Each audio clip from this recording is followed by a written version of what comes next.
Wait a minute. Have you heard the strange tales of the Whistler?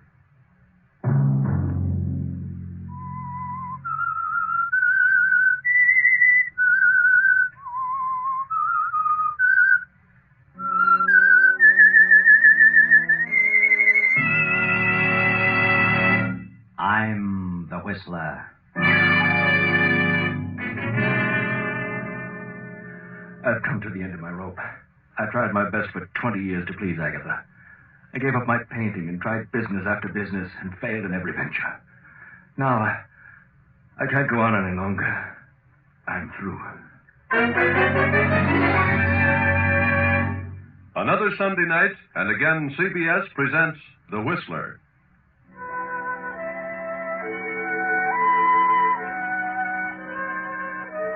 I, the Whistler, know many things, for I walk by night. I know many strange tales, many secrets hidden in the hearts of men and women who have stepped into the shadows. And so I tell you tonight the amazing story of the Alibi.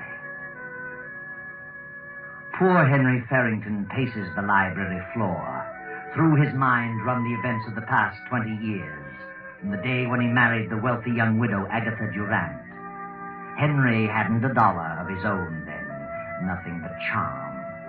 He still hasn't $1 of his own, and now very little charm. Henry was a struggling artist, but Agatha was a businesswoman and was determined to make Henry a businessman. And Henry had tried hard. Agatha backed him in venture after venture, bossing him, completely dominating his every moment. But Henry experienced nothing but failure, and gradually Agatha's love turned to disgust.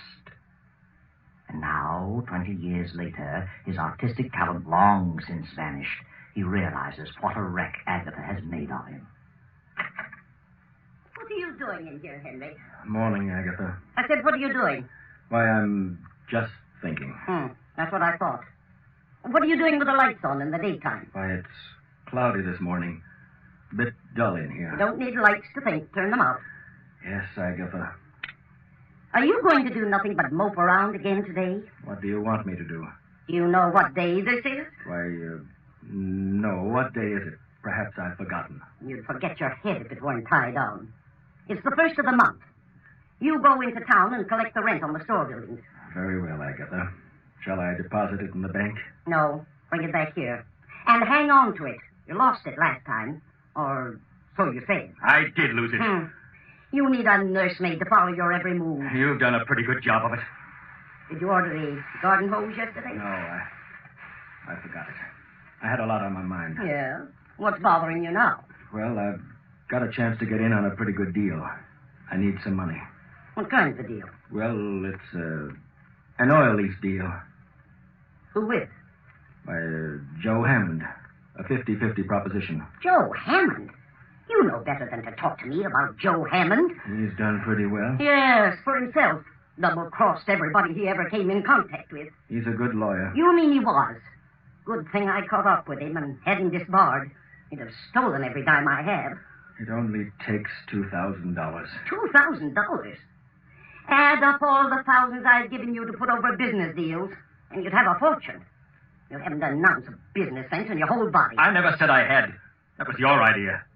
You started me on my business career, and you can take the consequences.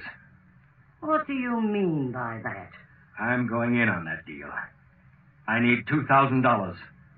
And one way or another, I'm going to get it. I wish I knew what you mean. You'll know later. Where are you going? Into town to collect the rents. You better bring it back with you. I will, Agatha. I'll bring the rent and... And what? And the hose. Of course. Good morning, Agatha. Threatening me.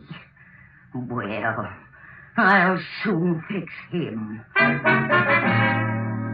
Agatha stands staring after him. Terrible thoughts race through her mind.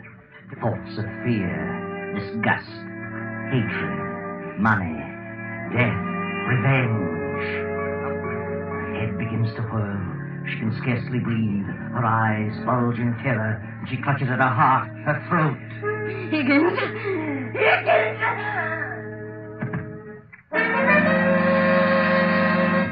Higgins, the butler, rushes in, realizes at once that Agatha has had another of her heart attacks, carries her to the Davenport, gives her a dose of her stimulant, and calls Dr. Johnson. I heard her call to me, but she was unconscious when I reached her, Dr. Johnson. I gave her some of her heart medicine. And I don't remember her having one of these attacks for several months, Higgins. She's had one a week for the last 4 or 5 weeks, Doctor. Oh, dear. Well, she'll pull out of it in a few minutes. Her heart's in a terrible condition. She's been under some extreme emotional strain. Yes. She's coming round now. Morning, Agatha. Oh, what are you doing here? Well, you haven't been eating enough apples. Who sent for you? What happened? Well, ma'am, you had another attack.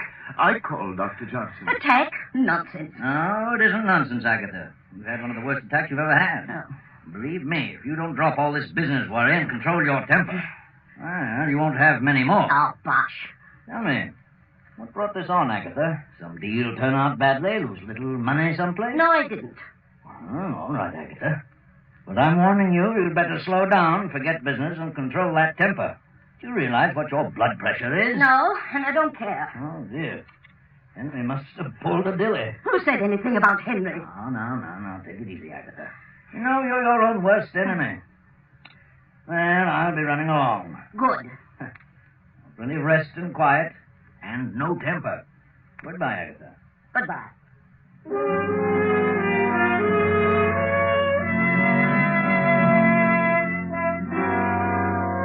Poor Henry walks around town for a half hour and finally gets up sufficient courage to see Joe Hammond, the ex-lawyer. Well, Henry, have you got the 2,000? Well, no, that is not exactly, Joe. When will you have it? I can raise it, but it'll take a little longer than you gave me. Now, look, Henry, I bought that lease and gave my check for 4,000. Your check bounced. You didn't have a dime and you knew it. Now I'm caught short because of you. And you'd better dig up the 2,000 or I'm turning it over to the county attorney. I'll get it, Joe. How will you get it? I'll figure it out. Did you ask your wife? Yes. But she refused when I told her it was a deal with you. Oh, you're a sap, Henry. You know she hates me. I told her she was all wrong about you. I couldn't stand to be around a woman like that. Sometimes I can hardly stand it myself. I'd kill her. What did you say? I said I'd feed her ground glass. She's done enough to me. And if I had to put up with her as you have, well, I'd do something about it. What would you do, Joe? I'd wring her neck. I can't stand a bossy woman. You'd kill her, would you? Oh, I'm just speaking figuratively. You've tried hard, Henry. You've done your very best to be a successful businessman. It isn't your fault. So far, you failed, and she's sore about it. Left her entire fortune to her niece, a mere nitwit of a girl just out of school. I know, but she took out a $50,000 policy payable to me. Oh, what good does that do you? If you die first. But she isn't very well, Joe. She may live for years. You may bump off tomorrow. Yeah. Oh, of course, I doubt that. Nothing wrong with you that a bank account wouldn't fix. Is there? No, guess not. She's got all the money she'll ever need. She's not in a jam. She's seen everything. And it'll all go to that niece. Except the insurance made out to you. That's payable in a few days, you know, after death. Yeah? I'm in a jam, Henry, and you're in a jam. You better start figuring some way out. I'll give you to the end of the week, Saturday at noon. You mean you must have the money by then? Oh, no, not necessarily money. Just some sort of assurance that you know where you can really get it. I see. Yeah. Well, think it over. And I'll always be around if you want any legal advice. Thanks, Joe, for the extension. I'll be in touch with you.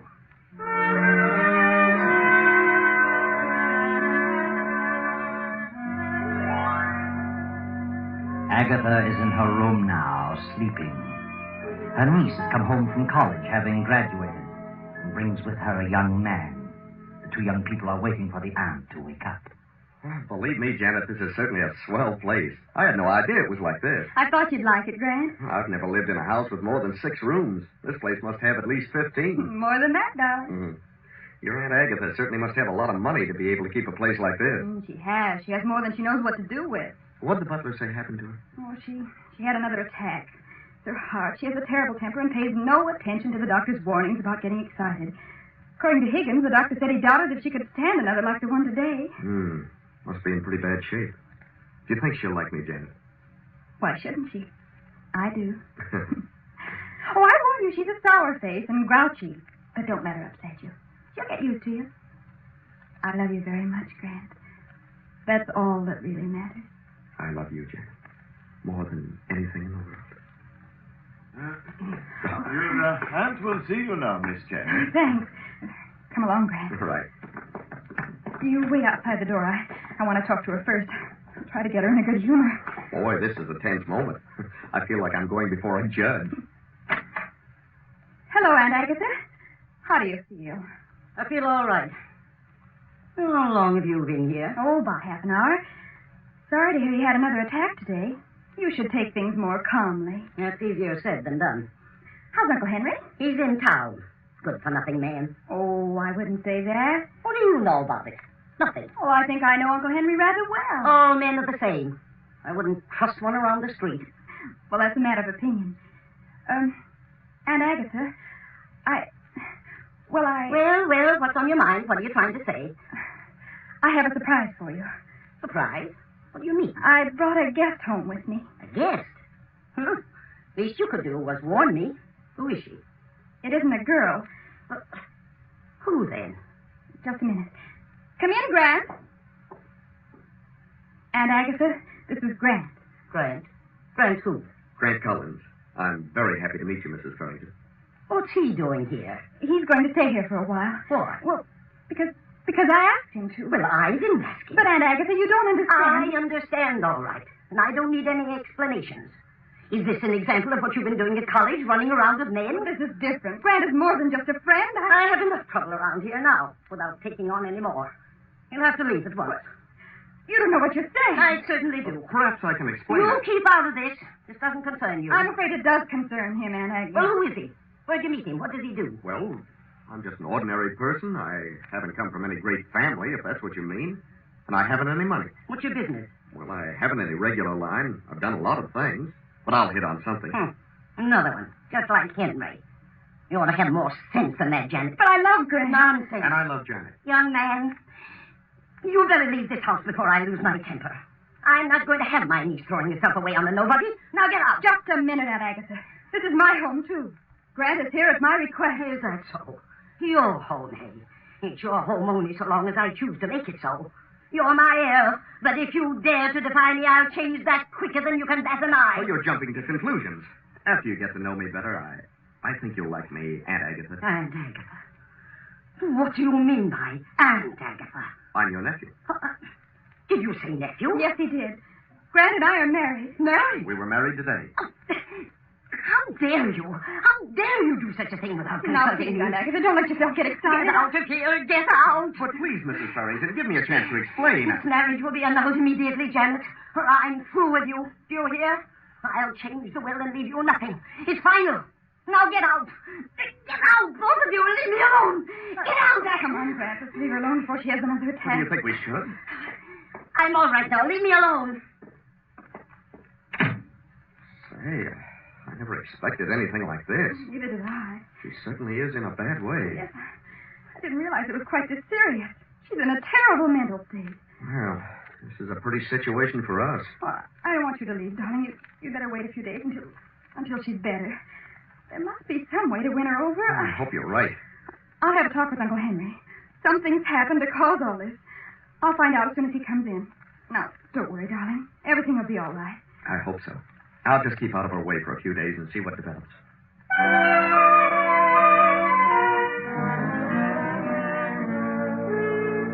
Now, long after dinner, Uncle Henry sits alone in the library, deeply lost in thought. On the desk before him is a small calibered revolver. His fingers toy with the weapon, and as the door opens, he slips the gun into his desk drawer. Janet closes the door and steps into the room. Uncle Henry, Huh? Oh, come in, Janet. I wanted to talk with you alone. Talk with me? Very well. What is your opinion of Grant? Why, I like him. Fine boy. Do you suppose it would do any good if you talked to Aunt Agatha? I? You know as well as I do how she feels about me. And in her eyes, Grant is an exact counterpart of me. She thinks it's the same situation over again. And she's determined that you won't have to put up with a failure as she did with me. But how does she know you'll be a failure? I'm her yardstick for all men without means. What happened today to cause the heart attack? Her violent temper. There must have been a reason. Yes, Janet, there was. I had a deal on, and I needed $2,000. She flew into a rage and had the attack after I left the house. What on earth are we going to do about her? I don't know, Janet. As for me, well, I've come to the end of my rope. I've tried my best for 20 years to please her. Now, well, I just can't go on any longer. I'm through. What do you mean? Just that. There's nothing left for me now. I'm too old to try anything new. Too old to go back to my painting, and Agatha is becoming more resentful every day. I'm licked. Uncle Henry, are you trying to tell me that you're planning something? Planning something, my dear? What do you mean? You mustn't, Uncle Henry. Regardless of how you feel, there's still much to live for. Is there? You've always been so kind and good to me. I just couldn't stand it if you were... No, please, darling. I'm much older than you are. Well, I just see things differently, that's all. And it's been terrible lonely in this house since you've been gone. Now to become lonelier and lonelier, filled with hatred and greed and resentment, and I couldn't stand it. Promise me you won't do anything foolish. Janet, whatever I do will be for the best. Please believe me. Everything will come out for the best.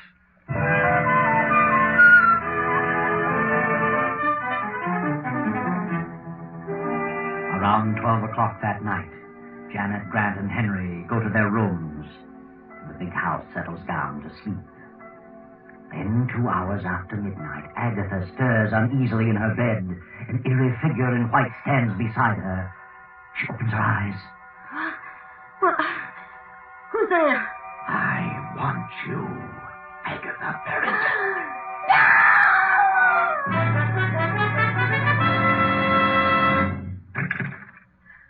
And Agatha! Good heavens! Brian, Uncle Henry, hurry! What happened? I heard a scream.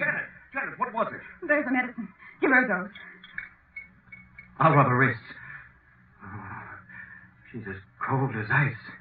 What on earth could have happened? A nightmare? She's had quite a shock. Well, her pulse is fairly strong. She's coming to. Oh. What happened? Well, you screamed. You had fainted when we got here. Yes. There was someone in this room. I saw it. Saw what? I don't know what it was. It was a figure in white. Abby, you must have had a nightmare. Maybe so. It could have been a nightmare, but it seemed so real. Look. The window to the balcony is open. Did you open it, Aunt Agatha? No, I never keep it open. Look outside, Grant. You mean it might have been a burglar? My diamonds. It could have been a burglar. And your scream frightened him away. Look in the box in the drawer. I did. They're all here. Not a sign of anyone outside. Do you feel better now? What's happened, ma'am? Anything wrong? No, Higgins, nothing's wrong. Go back to bed, all of you. That'll be all right. And lock that balcony window.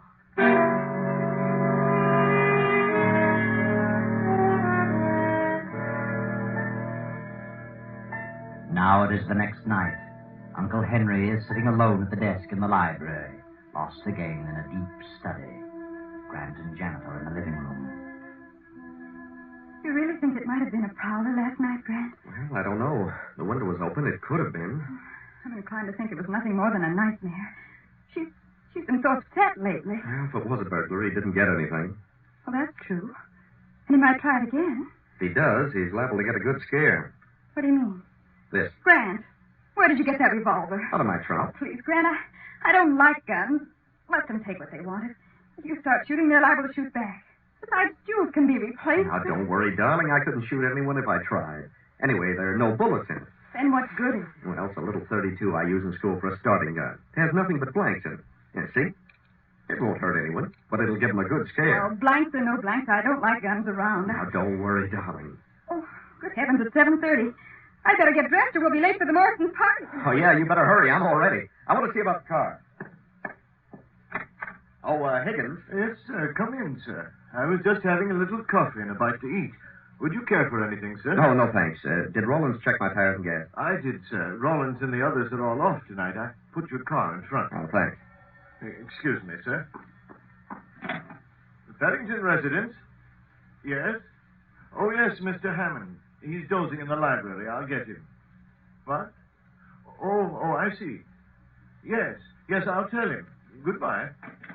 Joe Hammond wants Mr. Farrington to come over to his place this evening. I'll tell him. Excuse me, sir. Anything else I can do for you? Oh, no, I'll be running along in a few minutes. By the way, since Mr. Farrington's going out, you'd better look in on Mrs. Farrington once in a while. Oh, I will, sir.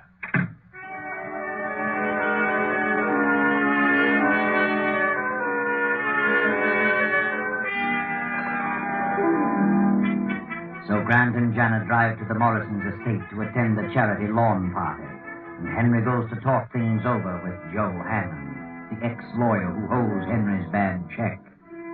Then, toward midnight, the lawn party breaks up and Grant and Janet return home. Well, that was a wonderful party, Grant. I never saw so many people. Friends I haven't seen for 4 years. I was thrilled to death. Yes, it was quite an affair. I wonder how much they raised. Good many thousands, I imagine. And did that red-headed gal sell war bonds?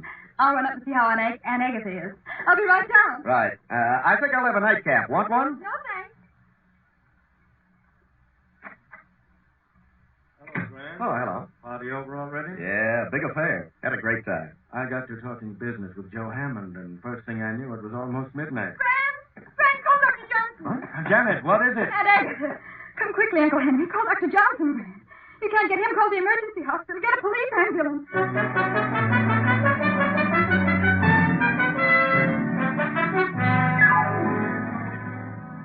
I'm still trying to get Dr. Johnson, Janet. Never mind, Grant. Police surgeon says we won't need Dr. Johnson. Did he pull her out of the attack? No. He couldn't do a thing for her. She was dead when they got here. Good heavens. Well, she must have had a severe attack. Well, you see, Grant, Just a minute, folks. I'd like to ask a few questions, and I'd prefer that you didn't carry on any conversation with each other. No conversation. Well, what do you mean, Janet? Never mind. I'll get around to that. Take all their fingerprints, Davis, while I'm talking. Yeah, Captain. I demand an explanation. What do you mean, fingerprints? How long have you known Janet Farrington? Oh, about 6 weeks. Where did you meet her? At a dance, a party. Did you know all about her? Who she was, the family? Certainly. What do you know about him? well, I just knew I loved him, and that was enough. I take it your financial condition is not so good, Grant. Well, no, I haven't any money, but what's that to do with it? Did Agatha Farrington object to your marriage? Yes, she did. She threatened to change her will unless we had the marriage annulled, but Did you care whether that happened, Grant? Well, certainly. I didn't want Janet to lose her inheritance. What are you getting at? Grant had nothing to do with it, I tell you. I know what you're inferring, and it's ridiculous. Grant didn't marry me for my money. What's this about prowlers around the house? Well, we aren't sure there were prowlers. Agatha claimed someone was in her room last night. The window was wide open, but we aren't sure about it. It was a nightmare. Well, she did keep some jewelry in her room, and from the looks of the room, someone certainly went through it thoroughly. Who knew about where she kept the jewelry? Why, all three of us knew. And Higgins the butler knew about it. Where's Higgins? Why, I never thought of that. Probably in his room. I'll look. Higgins! He's unconscious! Yeah. He's been blackjacked. Higgins! Farrington, what's wrong? Who slugged you? Slugged me? Why, I've been asleep. That's what you think. Feel the bump on your head. Good heavens. Did you hear any shots tonight? Shots? No, I was in my room. I must have dozed off in the chair. And it must have been a burglar. What goes on here? Anyone would think you were trying to cook up a murder. No, Grant. The murder's already been done. What? Yes. Mrs. Farrington was shot in the chest. Twice. Shot? But that's not possible. Shot? Here, Captain. We found this gun in the young fellow's room. It's been fired twice. Oh, this is silly. That's a starting gun. Nothing but blanks in it. Who fired? What? I haven't the slightest idea. All right, Davis. Take the gun and the bullets from Mrs. Farrington's body and have ballistics check on them.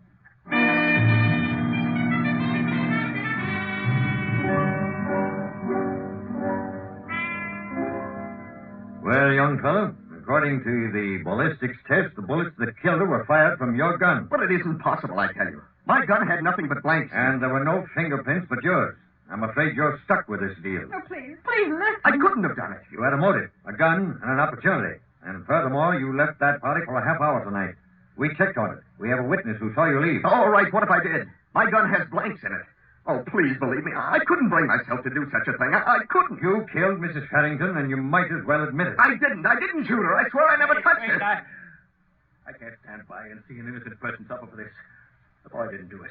I did it. I had a better reason. I planned it. I'd have enough of Agatha, and I was caught in a jam. I did it to get the insurance she left me. I was desperate. I came back and slugged Higgins while he was asleep, shot Agatha, and left the house. I don't believe you. You're trying to cover up for him, but it won't hold water. We've got him dead to rights. But I couldn't have killed her. I only wanted to scare her. What? Go ahead. Nothing. Then you did come back here. Spill it. Well, all right, I did come back. Grant, what are you saying? I had the gun, but there were nothing but blanks in it. I doped Higgins' coffee before I left the house. I came back and went to her room. I fired the blanks. Why? Well, I knew she had a weak heart. I figured the shot would bring on her death. I was the figure in her bedroom.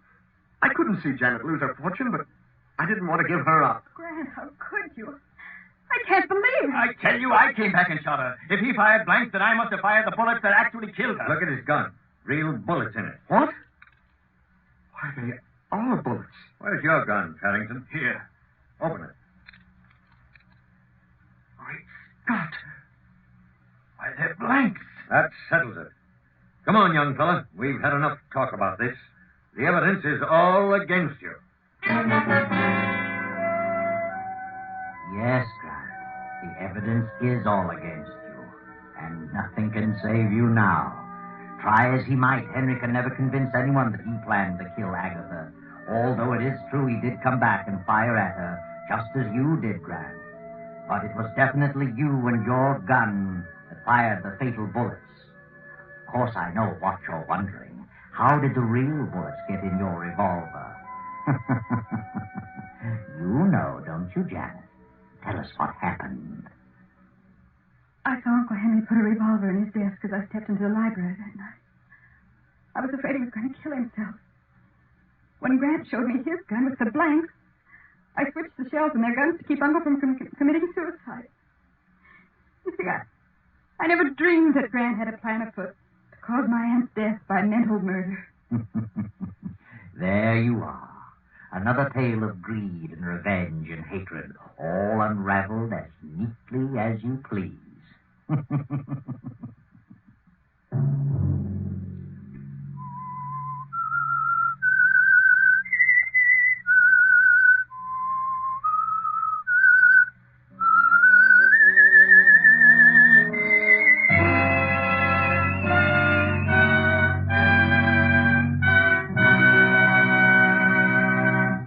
CBS has presented The Whistler.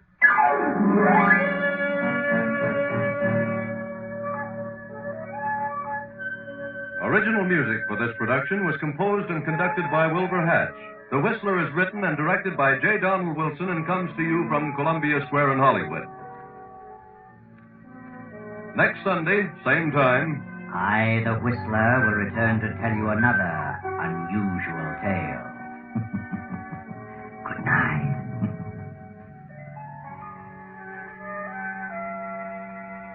This is the Columbia Broadcasting System.